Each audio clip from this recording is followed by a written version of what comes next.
Usta Horming, Salomat bo'ling. usta bitta savol bor-da. Xo'p, Nimaga bu shapkaga ikki qator reka to'qiyapti?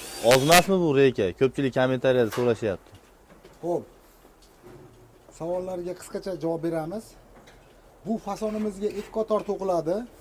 Sabab Sabab ikki qator to'qilgani bu fasonda o'zi chiroyli turadi. Ham joyimiz tor. aha. Kengroq bo'lsa ko'proq to'qiladi, uch qator qilib qo'ysa bo'ladi, lekin ikki qator qilamiz bu fasonga. Ham sifatiga chiroyliroq chiqadi. O'rtaga hozir reka qo'shib turib qatiradigan bo'lsangiz nima bo'lishi Mana mumkin? shu o'rtasiga qo'yadigan bo'lsak, buni ikki chekka qattigan hisobiga bu o'rtani qatirsak, vanna bo'lib qoladi o'rtasi. Keyin svet yoqqanda vanna bo'lsa, nimaga bunaqa bo'ldi deb savollar beradi-da.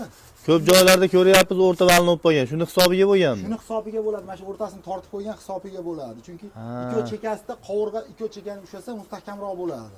O'rtadagisi oshiqcha o'zi. Tepada tannovingiz qanaqa tannov bu? Ilmog'i ham yo'q ekan bu. Bu xudo xolasa choksiz tarnov bo'ldi.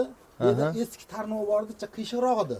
Aha. Shuni chiqarib yuborib biz zamonaviy qilib, mana chiroyli qilib cho'tka qilib qo'yib berdik. Uyda egasi ko'rib xursand bo'lsin deb, xudo xolasa uyda egasiga yoqadi degan umiddamiz.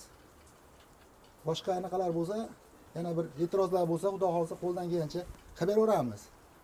Rahmat, usta Kamchiliklar sog' bo'ling. bo'lsa. Charchamanglar. Xo'p. Darvozaxonaga har bir qaysi reka to'qilyapti-yu unda. Nimaga unaqa? Xo'p, darvozaxonamizga mayda detal ko'p ishlatilgan hisobiga shu ko'proq qalinroq to'qiladi, mustahkamroq bo'ladi. Shuning uchun ko'proq to'qiladi rekasi.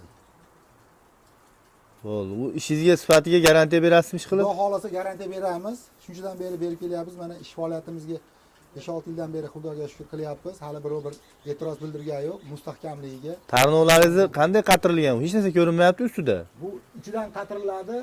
Bunda ikkita kiritmay bo'ladi. Bittasini Tortib ko'ringchi qo'lingizda. Mana tortib ko'ramiz.